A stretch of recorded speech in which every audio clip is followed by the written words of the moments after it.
No hay mayor orgullo para un pueblo que conocer los hechos históricos que nos forjaron como tal. Caborca nos puede contar a través de su templo una maravillosa hazaña, llena de valor, solidaridad y patriotismo. Un edificio de casi 200 años que aún conserva las cicatrices de aquel ataque filibustero en los primeros días de abril de 1857.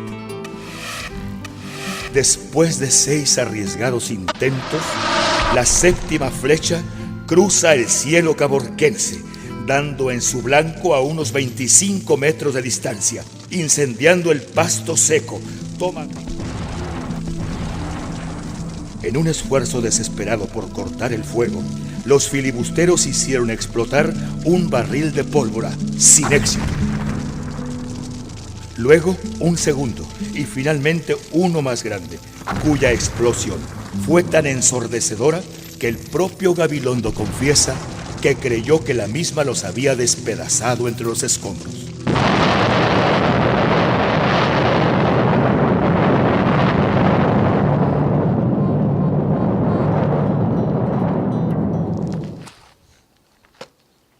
¡Atención, pelotón! ¡Preparen!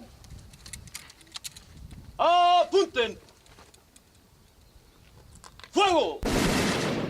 A la voz de fuego se dejó oír una terrible descarga y el rostro del invasor se estrelló contra el suelo que no había podido conquistar. Inclusive, Villa se rindió ante De la Huerta y todo el país quedó en paz. Como ministro de Hacienda, logró importantes arreglos en los asuntos de la deuda externa con los Estados Unidos. Como gobernador de Sonora, pacificó a los yaquis, impulsó las relaciones laborales, defendió la soberanía del Estado ante la Federación en relación a las aguas del río Sonora, lo cual fue una de las causas del rompimiento con Carranza en el año de 1920. En 1923, durante el periodo del presidente Álvaro Obregón, se opuso a que el siguiente presidente fuera Plutarco Elías Calles y tampoco estuvo de acuerdo con los tratados de Bucareli ni con los métodos que empleaba el presidente Obregón. En ese mismo año, encabezó una nueva rebelión, esta vez llamada Rebelión de la Huertista, con el apoyo de una buena parte de los generales revolucionarios que no eran apegados a Obregón ni a Calles. Hasta hoy don Adolfo sigue siendo un mexicano ejemplar, excepcional por el momento que le tocó definir en la vida nacional y sobre todo magnánimo por su obrar siempre a favor de la paz. Un caballero de la Revolución Mexicana. Y tuvieron que transcurrir 20 y tantos años y yo siempre dije que había que rescatarla porque era algo muy importante para Puerto Peñasco. Después de 24 años o 25, no sé, tuvimos que buscarla en todos los lugares de fundición. Nos pusimos de acuerdo, no quería la viuda ya de Martínez, quería ella cobrar mucho dinero, pero nosotros nos arreglamos con el de la fundición y él con la señora. Salió la pieza, llegó a Puerto Peñasco, ya no podíamos instalarla en la plaza pública porque ya había otras, pues ya habían hecho otras instalaciones de un monumento que pusieron ahí de un camarón. Y Memo Munro, tengo que decirlo, fue uno de los que siempre se propusieron que fuera aquí en la plaza del Malecón. Y aquí quedó, y quedó muy bien porque pues ahora es una pieza, es un monumento en que todo el mundo que llega a Peñasco quiere una foto a un lado del camaronero. Es una forma de agradecerle a Puerto Peñasco porque ha estado, pues mi familia, yo aquí viviendo, siempre hemos pues tenido muy buena vida. Peñasco para nosotros pues es el lugar donde queremos aquí morir y queremos estar aquí por siempre y para siempre. Pues es como a modo de anécdota, ¿no? A mí me proponía el escultor que si le ponía mi cara, y a mí se me hizo eso pues no sé, no. no era tanto mi egolatría, no. Nosotros queríamos la cara de un pescador, el que él se imaginara. Mas sin embargo creo que es la cara del escultor.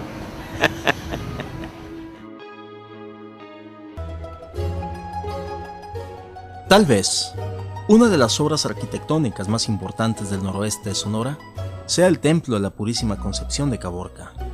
A lo largo de sus 200 años, ha sufrido desde mutilaciones por causas de las crecientes del río Asunción hasta ataques militares y el paso inevitable del tiempo. Contar su historia brevemente nos lleva al compromiso futuro de adentrarnos en su historia. Este edificio, sin duda alguna, tiene vida, una vida que tiene que contarse. Para buena fortuna del templo, se festejaron con bombo y platillo el centenario de la batalla del 6 de abril, y cuando buscaron héroes, quien volvió a hablar y contar la historia fue el gran edificio que sirvió de fortín. Desde ese 1957, todos los festejos se realizan en el corazón de Caborca, y obviamente es la majestuosa edificación la protagonista de las fiestas del pueblo. A mediados de los años 60 se tuvo un visionario presidente municipal, Carlos Vanegas Pino, quien decididamente construyó una enorme plancha de concreto en la que se dignificó la figura central del edificio. La iglesia está hecha de ladrillo cocido. El adobe ya era, acuérdate que es de 1809, ya el adobe ya no se usaba, empezaban a usar el ladrillo cocido, pero aún así el espesor de las paredes es como si fueran hechas de adobe, porque son doblemente espesas, pero es de ladrillo. Los estuqueados o el enjarrado de la iglesia es de arena, cal apagada y baba de nopal. Y pues el pueblo ha crecido y ya el templo está en la mancha urbana de la ciudad, ¿no? Entonces hay construcción, tenemos una plaza monumental enfrente, hay construcciones de casas viejas, grandes, clubes de servicio, clubes sociales. Entonces yo creo que fue acertada la idea de ponerle esa arcada, que aunque pues obviamente no corresponde a la época, pero sí le presta un marco que lo unifica un poquito más, pues al hecho de que ya esté en la mancha urbana, pues ya tiene un montón de cosas a su alrededor. Entonces esta arcada le da una unidad y hace que la plaza pues sea un ente en lugar de una iglesia en medio de una ciudad, ¿no? En el incansable caminar del Padre Quino sobre el inmenso desierto de Sonora, hasta hoy, y después de 3 siglos, se encuentran vivas la mayoría de las misiones que un día decidió fundar el misionero jesuita. Para los hombres del desierto sonorense, la figura de Quino es fuerte y trascendente. Este recorrido por los templos que los franciscanos erigieron 100 años después sobre las misiones del jesuita Quino, tiene el propósito de ver con los ojos del Dr. Manuel Olimón Nolasco la belleza del trabajo del misionero trentino, y con su voz le da sentido y profundidad a los majestuosos edificios que aún hoy se levantan y sirven a los hombres del desierto sonorense. Pues los templos en México pues han sido como las personas que han padecido toda clase de enfermedades. Aquí pues sí, creo yo que hubo descuido, que hubo en algunos momentos ataque, pero que nunca hubo olvido. Entre memoria y olvido hay 1 milímetro de distancia, pero esa distancia es fundamental.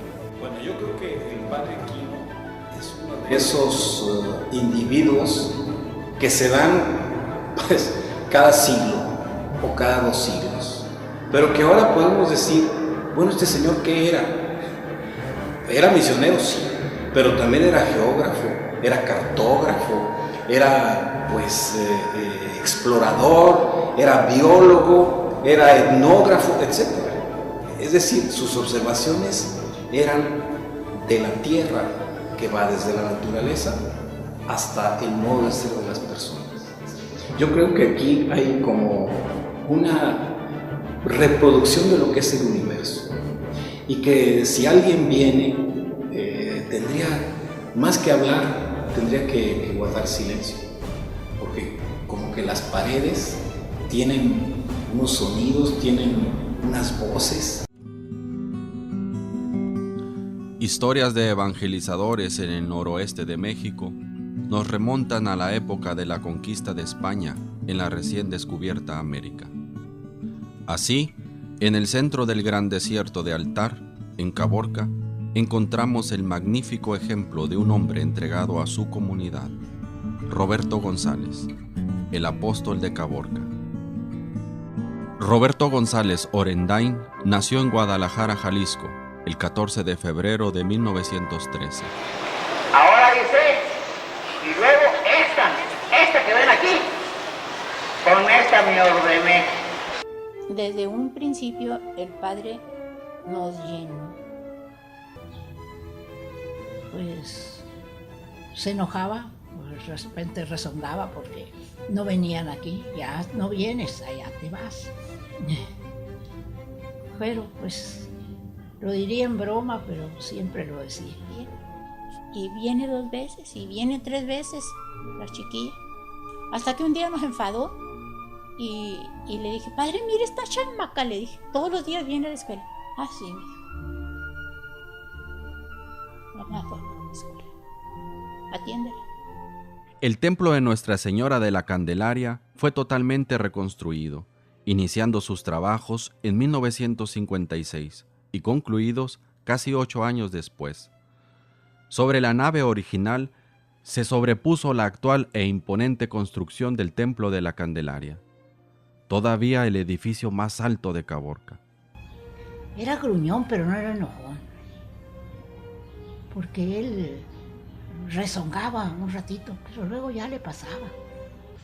No había tiempo para pensar, ¿le haré daño o no le haré daño? ¿Estaré bien, estaré mal? Para el pueblo de Caborca el padre fue padre. Padre, lo que es un padre. Enérgico, porque así se necesita. Así se necesitaba entonces. Enérgico y al mismo tiempo amoroso. Y no se me olvida que él me voltea a ver, se me queda viendo, fijamente se me queda viendo. No habló, con su mirada me dijo todo. Se me queda viendo y diciendo, me pongo en esa cruz, ¿no? Y él no era de los que iba y daba el plato. Dábamos el plato de comida, pero luego se levantaba él de la mesa y ahí se iba con toda la bola que estaba ahí a platicar con ellos, a darse cuenta de su vida, a ayudarlos. A muchos los mandaba a sus tierras de vuelta, a otros los mandaba al otro lado cuando iban, a otros los volvía al buen camino y los ayudaba mucho. Les daba dinero, bueno, sí les daba dinero para que se fueran, ¿no?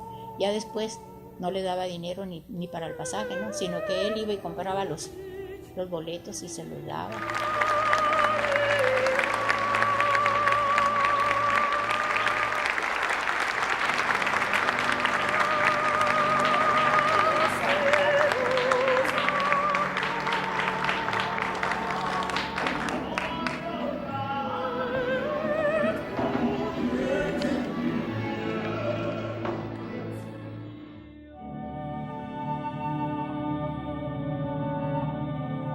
Los valientes del desierto. La historia de México está llena de actos heroicos, algunos transmitidos en los textos como resultado de la narración de testigos de los hechos.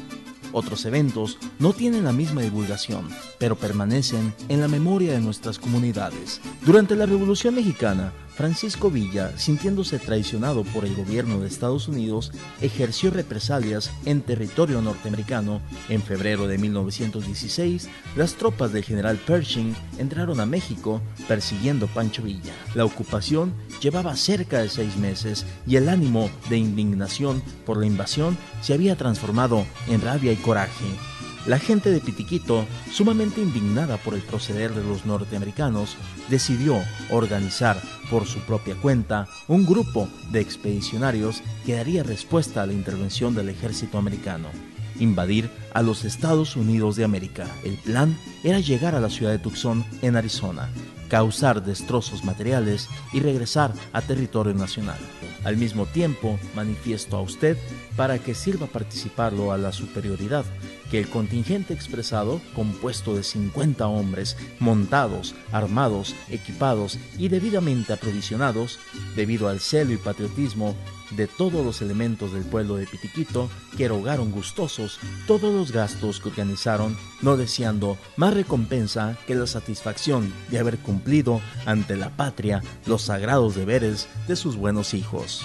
Protesto a usted mi atenta y distinguida consideración. El caso que se ha dado a conocer es un acto de valor, de amor a la patria, que merece salir a la luz en la celebración del centenario de la Revolución Mexicana.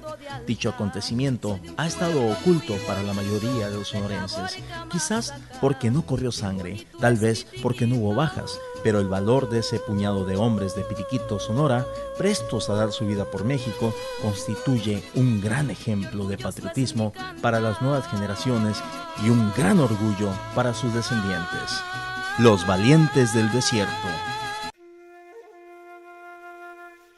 No, pues tantas cosas, como un cuarto que estaba adentro, con libros, cama, todo. Y aquí nos escarbamos así, todo, y un escalón, así todo profundo, y bajando, bajando. Y la idea se basa en que algunas personas, en los años 50, probablemente antes, descubrieron que este tipo de pasadizos existían y no es ninguna cosa del otro mundo. La mayor parte de los pueblos con características como las de Álamos, fundadas por españoles, fundadas hace más de 300 años, tenían este tipo de pasadizos que servían para que los principales ciudadanos se intercomunicaran entre sí.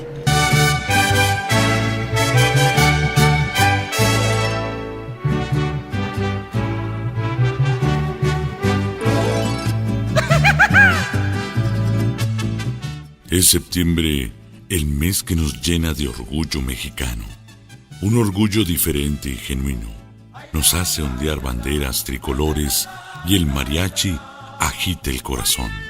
Pero después de todo, ¿qué es la patria? Según coinciden algunas definiciones, patria suele designar la tierra natal o adoptiva a la que un individuo se siente ligado por vínculos de diversa índole, como afectivos, culturales o históricos. Para Grupo Fresnillo, nosotros, la patria es algo a la vez sencillo y a la vez grandioso. La patria está en mi hogar, en mi familia. Es la sala donde nos reunimos y la mesa donde nos alimentamos.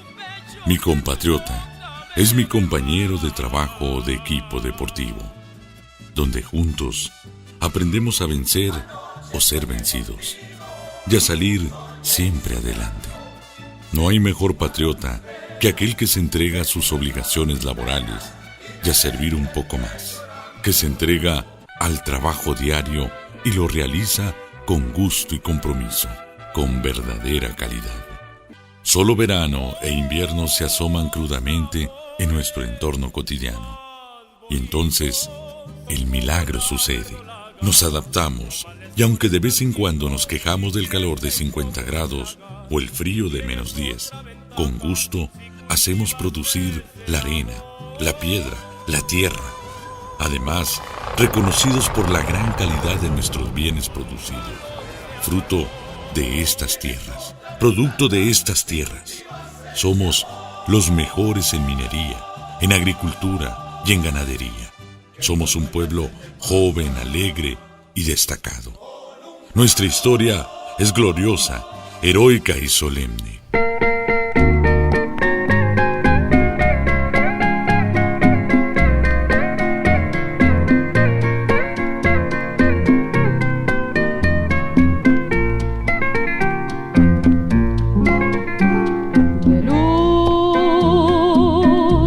De luna plateado. Debes saber que nuestra patria está tan orgullosa de ti como tú lo estás de ella. Esa reciprocidad nos enlaza todos los días y bendecimos agradecidos la oportunidad de coincidir en el trabajo de la mina, en las calles de Caborca, en el gran desierto de Sonora y en el enorme mosaico que es México,